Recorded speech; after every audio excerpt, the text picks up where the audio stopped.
Hi guy, welcome back TV spoilers. Shocking news! The plot unfolds dramatically when Sharon discovers Tessa is secretly pregnant with Daniel's child. When Sharon confronts Tessa about her decision to divorce and her relationship with Daniel, Tessa reveals that Mariah proactively messaged her, saying she didn't want Tessa to wait and that she should find new happiness. Tessa uses this as a justification for her actions. But Sharon suspects that Mariah is in an unstable mental state and incapable of making such sound decisions. Tessa stepped out of what should have been ordinary days in Genoa City with the uneasy sense that everything had slipped off the track she once believed was unbreakable. She no longer recognized the rhythm of her own life, because every thought was being stretched taut between two opposing forces. On one side, the new feeling igniting with Danielle hit immediate, almost like an exit door from months of exhaustion and fear. On the other, the binding thread named Mariah and Aria, a thread that was love, responsibility, and a vow she had once guarded like a moral lifeline. Tessa was not someone who betrayed easily, and she was certainly not someone skilled at denial. Yet in the very moment Mariah's life fell into a darkness no one could control, Tessa discovered a different darkness inside herself, a loneliness she had never dared to confess, a panic at the idea of living forever in waiting mode, and the desperation that comes from being unable to save the person you love from her own mind. Genoa City had witnessed enough collapses to know that tragedy rarely announces itself. But this time the tremor did not come from a financial secret or a loud revenge plot. It came from the silent unraveling of a mind and the quiet fracture of a home. Mariah Copeland vanished from the treatment facility in Boston like a scrap of paper, snatched by the wind, leaving behind medical protocols, recovery plans, and all the reminders that healing required time. To outsiders, it was a dangerous escape. To Tessa, it sounded like a door slamming shut on the fragile safety they had tried to build. And to Sharon, it awakened the most primitive fear a mother can carry, the feeling that her child was disappearing from the world not because of geography, but because of a storm inside her head that no one could reach into and stop. Mariah did not simply leave, she ran. She hid in the Southwest, where the sky is wide and the air is dry, where a person can disappear among long roads, empty stretches, and cold nights that blur into dusty mornings. But no matter how far she went, she did not truly escape what was following her. The hallucination of Ian Ward clung to her like a speaking shadow, relentless, seeping into every decision, every breath, every sudden surge of dread. It was not just a haunting image, it was a toxic voice wearing the shape of authority, drowning Mariah in guilt and paranoia. In the world Mariah was living in, Ian did not fade when she closed her eyes sharpened. He did not quiet when she tried to focus grew louder. And the cruelest part was that he did not tell her to flee an external threat. He urged her to abandon the very things that had once made her want to live, Tessa and Aria. Tessa knew Mariah was falling, but she was falling in her own way too. Each day became the same brutal cycle, worrying, calling, waiting, imagining the worst, then punishing herself for imagining it. She could not sleep. She could not eat properly. She could not breathe without feeling an invisible stone lodged in her chest. And in the home that was supposed to be their shelter, everything felt too spacious, too quiet, too cold. Mariah's belongings stayed in place like an accusation, like proof that someone who once filled the rooms had become absent. Aria still needed care, routines, stabilism fully present. Tessa tried to do everything, but the harder she tried, the more she felt herself running dry. She began to fear silence, because silence invited the same questions to pummel her conscience. What if Mariah never comes back? What if she hurts herself? What if she truly believes Ian and abandons them? In that context, Daniel Romalodi became a strange kind of light, not a blinding beam that steals your judgment, but a warm, close glow that can keep a shivering person from freezing.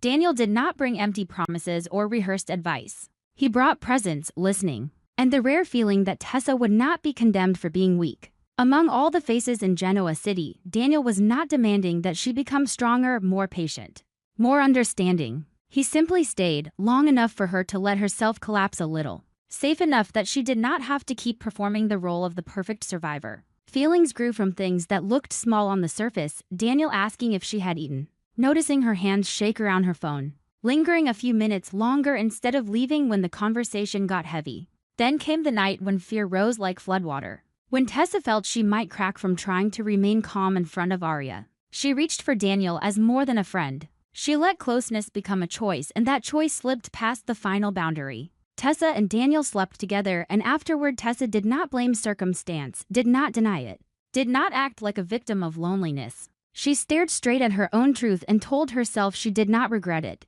But not regretting something is not the same as peace. It did not erase the tangled storm inside her the way new desire could feel like life returning. And also like a deeper cut into an old wound. Because even if Tessa believed she had done something that made her feel seen, touched, able to breathe again, Mariah was still the person she had built a life around. Aria was still the child who needed the stability of a family. And the harsh truth was that Mariah was not here to say she had let go. Tessa could tell herself their marriage had been abandoned the moment Mariah ran. But deep down she knew this was not a conscious betrayal. It was an illness dragging Mariah away from shore. That was why Tessa's decision carried the feel of self-preservation and at the same time, a cruelty she did not want to name. When Tessa contacted a lawyer to begin divorce proceedings, it looked decisive on paper. Inside her, it felt like a blade cutting her free and cutting something sacred loose at the same time. She needed structure and ending point.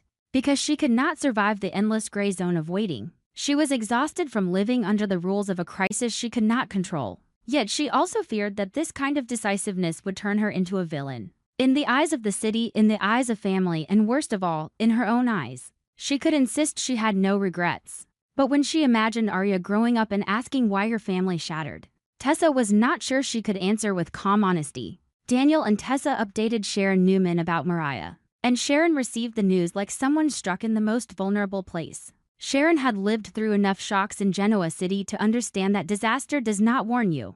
But every time it involved her child, she still felt newly fragile. Mariah escaping from the facility in Boston was not just reckless, it was a sign. She was losing her grip on reality. And the hallucinations of Ian Ward were another level of danger. Because Sharon knew how thoroughly the ghosts of the past can destroy a person. Even as a hallucination, Ian could still shape emotion, plant sabotage, and push Mariah to turn against the people who loved her most. Sharon's shock was not only about Mariah's condition. It was also about the truth of Tessa and Daniel. She could not reduce it to simple right and wrong. She saw Tessa's exhaustion, the fear behind her eyes when she spoke of Mariah, and the hardness she wore like armor just to keep functioning. But Sharon was Mariah's mother, and a mother's heart cannot help but ache at the thought that while her daughter was lost in darkness, her spouse found comfort somewhere else. Sharon was pulled between two instincts, to protect Mariah at any cost, and to understand that Tessa was also slowly dying inside if she kept living in suspension. Sharon could not pretend everything was fine, but she also knew that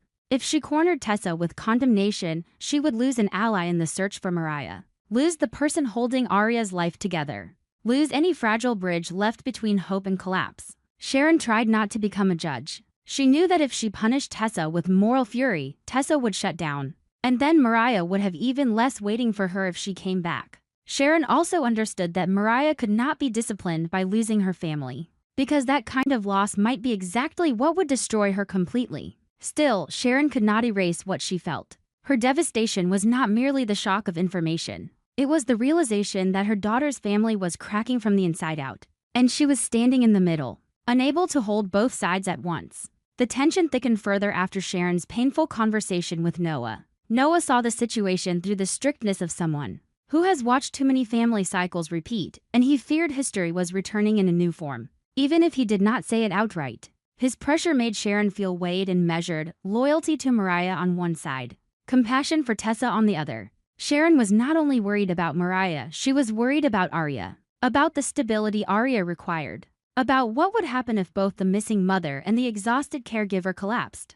Noah, as Mariah's sibling, could struggle to accept that Tessa had crossed a line with Daniel. Sharon, as a mother who had lived through her own fractures, could see the gray, the place where a woman cannot keep waiting without losing herself, but still cannot stop loving and fearing for the person she left behind. Tessa, meanwhile, felt as if the entire city was watching her through invisible eyes. She knew what people would say. She knew how Mariah would be wounded if she heard this. When her mind regained even a sliver of clarity, and because she understood that, the conflict in her only sharpened. Daniel was not merely a lapse. He represented another life, a life where Tessa did not wake every day under the shadow of terror, where love did not require her to grind her teeth through guilt. But Mariah was not merely a spouse either, she was part of Tessa's identity. The person who had built a home with her, trusted her, chosen her, welcomed Aria into their world. Tessa feared that choosing Daniel would be like sealing the coffin on a story that once taught her happiness could endure. And choosing Mariah felt like choosing slow self-erasure, surrendering to the orbit of an illness she could not heal. Sharon wanted to help Tessa decide, but she knew she could not decide for her. She could help Tessa see her own feelings more clearly, see the true motives beneath the choices, see where responsibility ended and self-destructs began. Sharon understood that Tessa was chasing the right to live after months of merely surviving. Sharon also understood that if Tessa broke completely, Mariah would return to nothing steady, and Aria would lose the anchor she needed most. Still, Sharon did not want Tessa making permanent decisions in the middle of a storm. She did not want divorce to become an escape hatch from guilt. Sharon tried to keep Tessa as grounded as possible, not to push her back toward Mariah by force, but so that Tessa would not spend the rest of her life haunted by the scar of if only. The air in Genoa City grew heavy, like fog you cannot shake. On the surface, life still moved. People went to work, held meetings, smiled for appearances. Underneath, a crisis spread like an oil stain. News of Mariah's escape, the hallucination of Ian, the truth of Tessa and Daniel, it all fell like shards of glass into the hands of everyone involved, cutting each of them in a different way. Sharon felt she had to keep the world from collapsing, but the harder she held on, the heavier her shoulders became. Tessa felt she had to choose, but the more she stared at the choice, the more she realized there was no option that was clean and wholly right. Daniel might offer comfort, but that comfort stood on the foundation of an unfinished tragedy. And Mariah, somewhere in the southwest, still heard Ian whispering, still felt pushed to abandon the best parts of her life, still walked on a thin edge between returning and disappearing forever. Tessa began to ask herself whether love always demanded suffering to the very end. She had once believed that if you loved enough, waited enough, stayed loyal enough, everything would stabilize. Now she saw the shadow side of that belief. It can turn a person into a ghost of herself. She had tried as hard as she could. She had done what she thought was right. She had waited, hoped, prayed in her own quiet way. But when Mariah was not here, when Aria needed her every day, when loneliness became a constant hunger, Tessa reacted with the instinct to survive. The thing that frightened her most was not being labeled a traitor by others. It was the possibility that she truly had become one in her weakest moment, and that she would have to live beside that reflection for the rest of her life. Sharon looked at Tessa and saw someone young carrying a tragedy that was too large.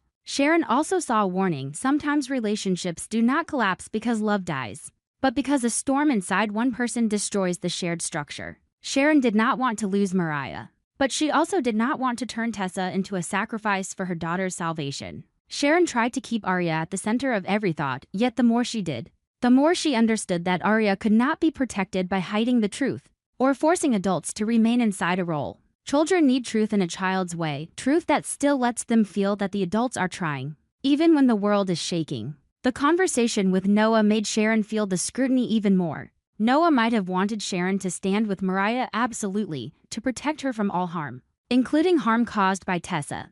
But Sharon understood that standing with someone was not the same as trading another person's life away. She could not save Mariah by destroying Tessa, and she could not protect Tessa by abandoning Mariah. Sharon was trapped between being Mariah's mother, Aria's grandmother, and a woman old enough to know life does not follow straight moral lines. She tried to remain calm so she could be a pillar, but inside her, anxiety crashed like waves against the shore. Because she knew one truth: if Mariah was not found soon, Tessa's choices would stop being a story about decisions and become a story about consequences. And in the middle of those days, Tessa began to understand that the final decision was not simply choosing Daniel or choosing Mariah.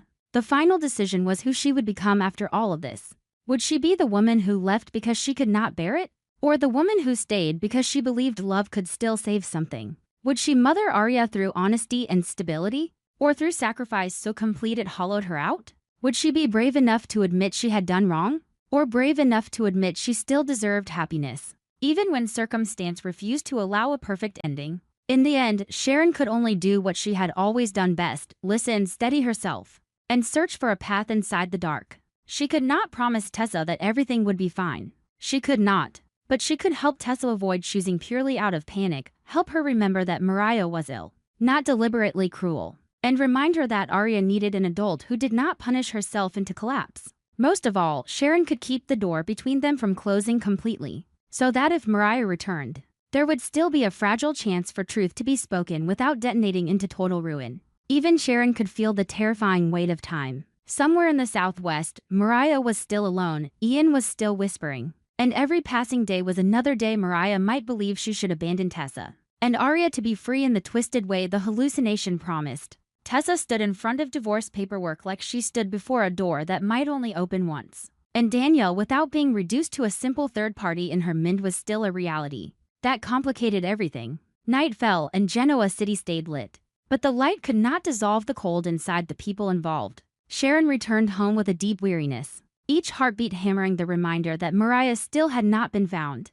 Tessa watched Aria sleep and saw her child's future like a blank page being tugged by wind. Sometimes it seemed she could hold it, sometimes it felt ready to fly out of her hands. And somewhere between Boston and the Southwest, between reality and hallucination, between love and guilt, something was waiting to ignite exactly an answer. But a moment that would force everyone to face what they had been avoiding. Sharon felt herself still thinking, as if thinking hard enough could keep everyone from falling. But the more she thought, the more she understood that in Genoa City, some stories do not end with a clean decision. They continue in the blurred space of what has not yet been said, and what has not yet been finished, and perhaps that blurred space is where the next tragedy begins to take shape. On our TV Spoilers channel, I'm always looking for content inspiration for each video by compiling short video clips to analyze and offer my personal opinions. This channel specializes in analyzing, theorizing, and discussing plot points in the Young and the Restless series from the perspective of a longtime fan. Through this, viewers can gain deeper, more objective, and more interesting insights. Subscribe to the channel to stay updated on the latest news about the Young and the Restless series.